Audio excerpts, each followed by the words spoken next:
സംസ്ഥാനത്ത് 60 ലക്ഷത്തോളം വരുന്ന സാമൂഹ്യ സുരക്ഷാ പെൻഷനുകളും ക്ഷേമനിധി ബോർഡ് പെൻഷനുകളും ലഭിക്കുന്നവരുടെ കാത്തിരിപ്പിന് അവസാനമായി. സംസ്ഥാനത്ത് മാർച്ച് മാസത്തിലെ പെൻഷൻ വിതരണം ആരംഭിച്ചു. 2 ദിവസം മുൻപാണ് സംസ്ഥാനത്തെ വാർദ്ധക്യകാല പെൻഷൻ, വിധവാ പെൻഷൻ, ഭിന്നശേഷി പെൻഷൻ തുടങ്ങിയ സാമൂഹ്യ സുരക്ഷാ പെൻഷനുകളും സർക്കാർ സഹായത്തോടെ വിതരണം ചെയ്യുന്ന ക്ഷേമനിധി ബോർഡ് പെൻഷനുകളും ഈ മാസം വിതരണം ചെയ്യുന്നതിനായി സംസ്ഥാന ധനവകുപ്പ് 817 കോടി രൂപ അനുവദിച്ചത്. 60 ലക്ഷത്തിലധികം പേർക്ക് ഇതിലൂടെ 1600 രൂപ വീതം ലഭിക്കുമെന്ന് ധനമന്ത്രി കെ.എൻ. ബാലഗോപാൽ അന്ന് അറിയിക്കുകയും ചെയ്തിരുന്നു.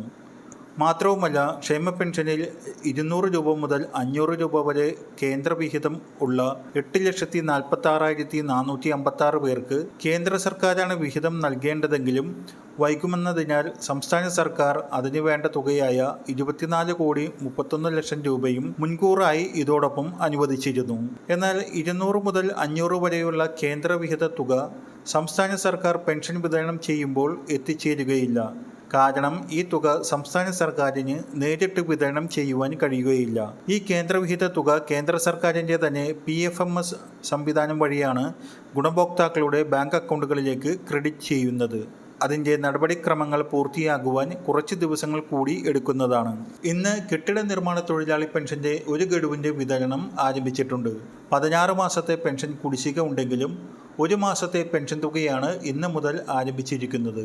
അതേസമയം സംസ്ഥാനത്തെ സാമൂഹ്യ സുരക്ഷാ പെൻഷനുകളുടെ വിതരണത്തിനായി 1000 കോടിയോളം രൂപ സംസ്ഥാന സർക്കാർ ഇന്ന് റിസർവ് ബാങ്കിൻ്റെ മുംബൈയിലുള്ള ഇ-കുബേർ സംവിധാനം വഴി കടപ്പത്ര ലേലത്തിലൂടെ കടമെടുത്തിട്ടുണ്ട്.